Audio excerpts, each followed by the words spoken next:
welcome to PDN's Convo with the Candidates. I'm your host, Nestor Lecanto, and joining us for this segment is from the beautiful village of Jona Rules, is Brian Terlahi and Debbie Lujan, candidates for mayors. We did a coin toss before the show, and Ms. Lujan, please introduce yourself to those in the villages and the island who may not know you. Yes, hi. Havide, Tauto Zotnya. I am Debbie Pareda Lujan. I am running for your Jona mayor. I am on the Republican side of your ballot. I am a daughter of an honorary woman, Vicenta Charla Paredo, affectionately known as CB Betty. And she has instilled a lot of good things in me. So I'm ready for my village. I'm determined, I'm dedicated, I have courage and commitment to my village. So people of Jona, I am asking for your support. I humbly ask for your vote of confidence. All right. Thank you. Thank you. Brian, go ahead. Buenas tardes, Guahusi Brian B.J. Terlahi. I come from the family of the Taka family from Pulanta, Zonia, and also the Kokora family from Kamwitik, Zonia. I am a educator by trade. I have given 25 years of my life educating and promoting the Chamorro culture in the village of Jona, providing children with the opportunity to showcase and educate our people about who we are and where we come from. I am on the Democratic side of the ballot. I will serve our people through honesty, integrity, love, trust, and accountability. All right, Brian, let me start with you. First question is, what do you think is the number one challenge to the village right now, and how would you address it specifically? Well, I think there are many, many challenges in our village, but one thing that is very, very, very prominent in our village is the lack of programs that we have for our youth, the lack of programs that we have for our elders. If you drive through Jona, you see that just at this particular point in time, our gym and our baseball field are just starting to come back up. And it's because of these lack of facilities and these lack of programs that our children do not have any means to stimulate their interest. So when you walk through the village, you see children just hanging out by the bus stops, and this is how crime rises. Is because there are no programs for our children to get into and to be a part of and to stimulate their minds. So my way to tackle this is I think I have the ability to network, and I also have background in grant writing, so that when I do get into office, if I've given that opportunity to get into office, I will reach out for these grants, and it's all about funding. We to find the funds to assist our children to also bring these programs into our community, and also provide opportunities for employment. So with these particular grants, there's also a means to pay them for the services that have been provided into our community. So that's one of the biggest challenges in our village today. All right. Debbie, what do you think is the biggest challenges facing Jona, and how would you address it specifically? First of all, thank you for the question there, Nestor. Our biggest challenge in our village would be also the crime, the drugs, children that are left aside because parents are too busy doing their own thing. And I do have a program planned in hand also, the after-school specials. We're going to work with the nonprofit organizations. I would closely work with my military, the CBs, who would be like a sister, adopt us as a sister company for the CBs. My mother is the honorary CB woman, so they're willing to help me out in that from their part. And the most issue that I really want to do is the poverty also, Nestor. There's a lot of things going on. People are walking our streets, and they are from our village. And I feel so bad, so I want to get a pantry going for them, and I want also the Manamkus, my veterans, and the special needs for those children. There's a program everywhere, and everyone can do a writing. Anyone can go out there and ask and write a grant and get that help. all you need to do is ask for it. Yeah, let's take it one at a time. You mentioned at the top crime was a program that you wanted to address. Yes. Can you be more specific on that one? How would you do that? By first of all, Nestor, I would like to. We do have a Coben in Jona, and I see that the other villages are building their Cobens. I would like to get that back up and running. That will be my first priority. I will work on that. I will work diligently to get that Coben up and running. The crimes are everywhere. It's not just my village. We're all affected by the drugs that's going on. Now there's a drug called fentanyl, so it's going to get worse, Nestor, before it can get better.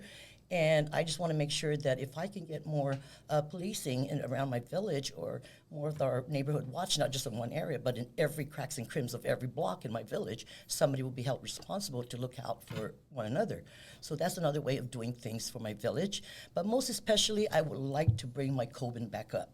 Okay. That will deter a lot of the problems that's going on in my village. All right, let me go to Brian. A second big challenge facing Jona, and how would you address it? Well, you know, another like what Auntie Debbie said was the crime rate, right? So I like to tackle that by not only looking at the people that are affected with this, the actual people that are affected with this, but their families. You know, I think that sometimes the families go unnoticed, and they are just a part of the whole process.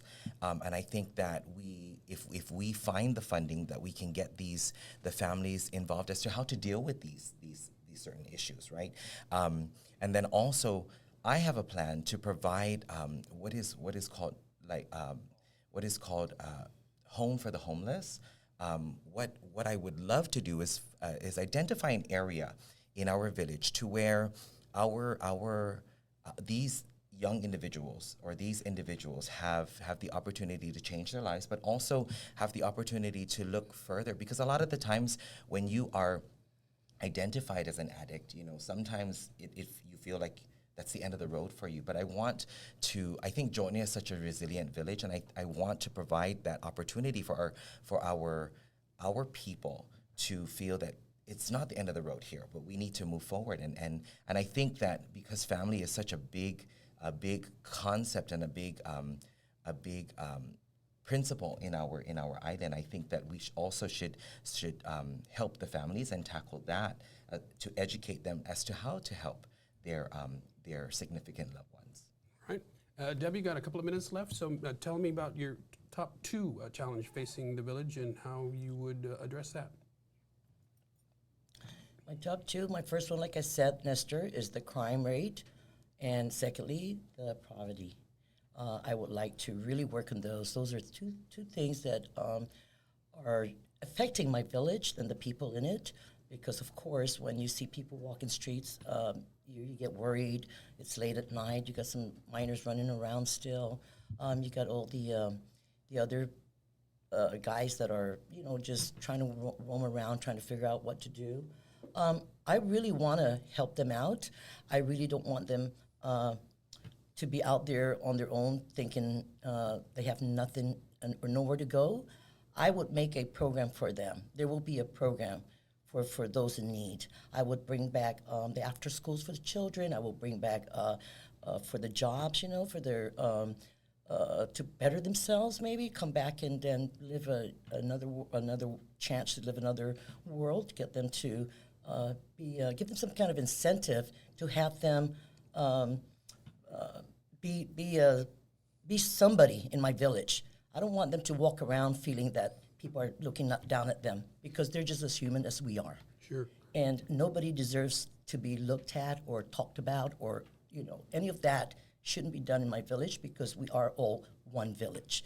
And I will go with the program, the behavioral. They got a lot of programs for those children and those adults that are in need. So there is a lot. It's out there, Nestor. There's help everywhere. So please, you know, don't feel like you're out there alone. I'm going to be there for you. I'll be transparent. I'll be there to help you go through whatever problems you have. I will help to get you through.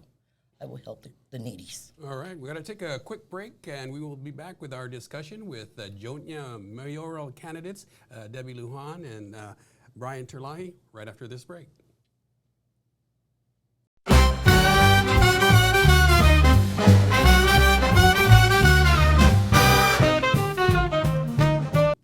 To welcome back, everyone. We are with Jona mayoral candidates Brian Terlahi and Debbie Lujan, and we will continue our conversation with Debbie. Tell us about your third big challenge that you think the village of Jona is facing, and how would you address it? Okay, my third one will be gosh, there is a lot of them that's going on, but the third one will be just the manamko pretty much. I want to take care of those manamkos, see if I can have other programs besides what they're going through right now.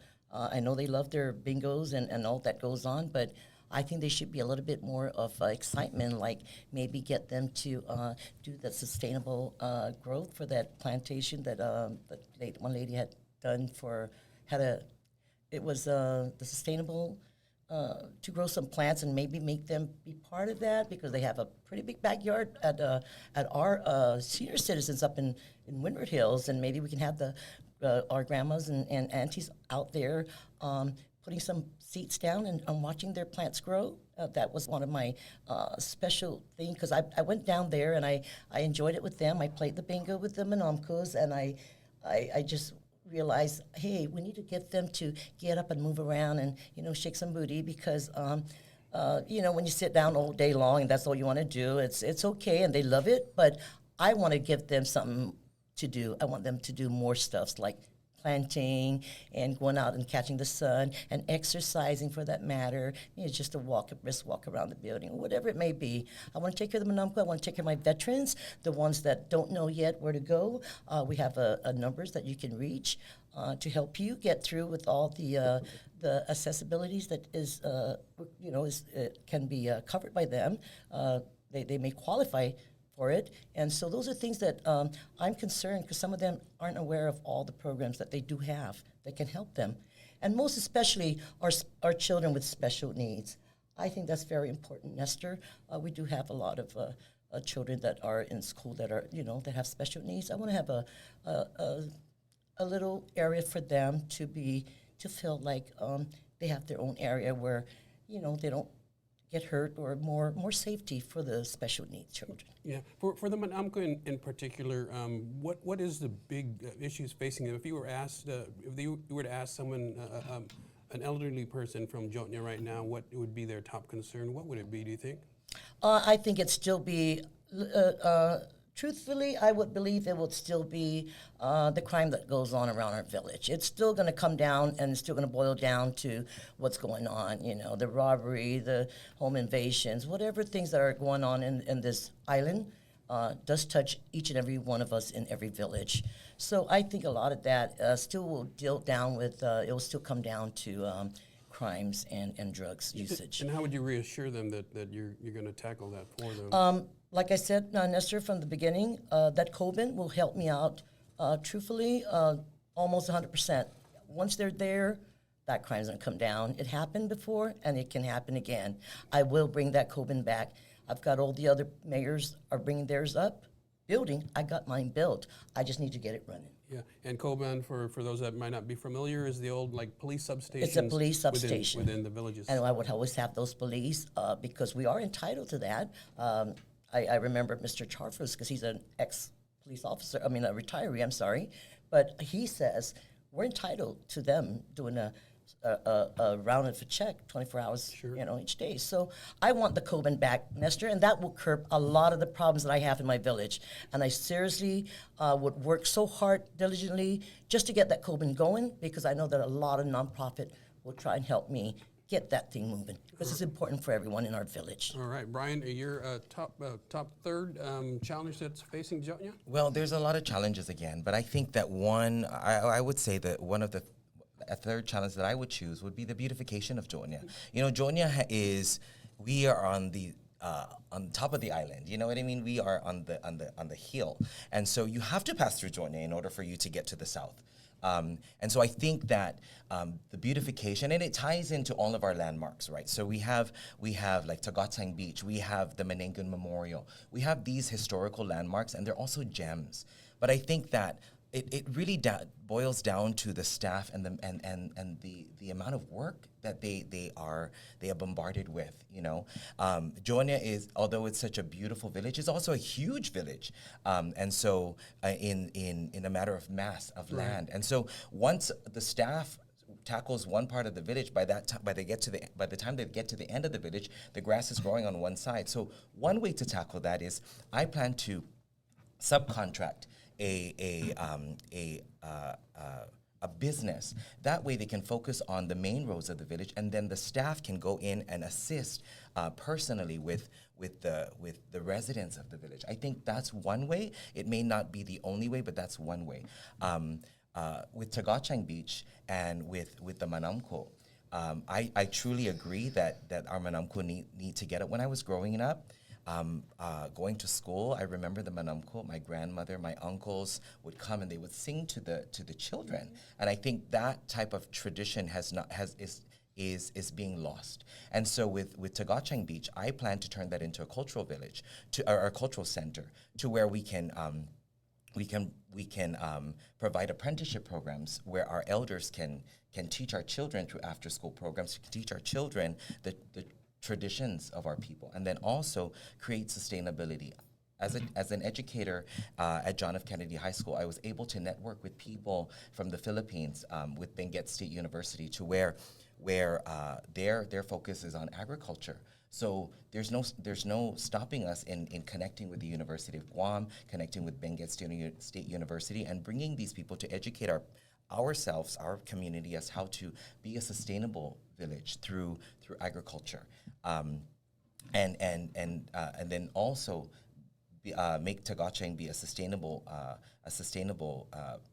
place to provide tourism, where we can bring our tourists down so they can learn the different traits of our people. And so that's one way that we can bring commerce. That's one way we can bring a little bit of funding, and also tackle assisting our elders and assisting our children, and also beautifying our village. All right, we got about 3 minutes left, and we'll begin with you, Debbie. 90 seconds. Tell the people of Jona why they should vote for you. Your closing argument. Thank you. You can look right into the camera if you like. Thank you there, Nestor. Thank you, PDN and the Moicon. Thank you so much for having us here. It is a very honorable day for me, being that I am a daughter of a honored woman who worked for the Moinans also for 45 years. Again, I am Debbie Prada Lujan. I am a Republican candidate on your ballot. I am a mother of 3, a grandmother of 14, a great-grandmother of 4. I was married to my previous husband, the late Paul Lizama Tenorio. We shared those children, and I am now married to Mr. Joe Lujan Jr. of Anigua, who is the junkyard owner. I am a motherly love, and Jona should be able to be nurtured. So I will be one of your number one fan. I will take care of the village and all the people of Jona have they given me that chance. So por favor, o gagawin sa todo niyo your support, your vote most especially, and on November 5th, please drop by on my camp and have breakfast, lunch, or dinner on me. Thank you so much to the people of Jona. Guaidam sa todo dos. Si Zeus maasi, si Zeus van binindisi todo. Maraming salamat po, and thank you for having us again, Nestor. All right. Thank you for everything. Thank you, Debbie. Brian, your closing arguments. Buenas hamza todo. Again, my name is Brian B.J. Terlahian, and on November 5th, everyone is going to hit the polls. And I think that instead of looking at, you need to take a look at what the person has worked, the person has done within the island and the community.